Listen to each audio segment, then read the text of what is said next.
BFRI stock analysis and price predictions for Tuesday. So is Biofrontera stock a buy? I'm going to be breaking all of it down in this short, brief 1 minute video. First of all, I'm going to be the first one to tell you that as the only person in this space doing over 43,000 videos like this over 5 years, I have seen what's printing and what's not. Everything is documented, so you don't have to spend your hard-earned $10,000+ on courses and mentors like I did. But the most recent video that I have made was bearish, and that delivered. I mean, nothing changes the fact that this is like one heck of a bearish market. So like, it's not like wow or news.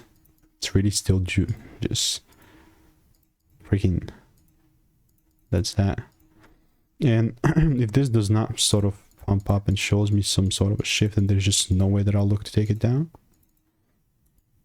All right. Meantime, all I'm doing is just waiting for rules. Oh, my bad.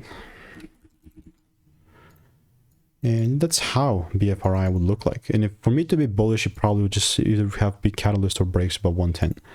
If you want to stay tuned with BFRI and get my money making emails and insights, click the first link in the description. It's free.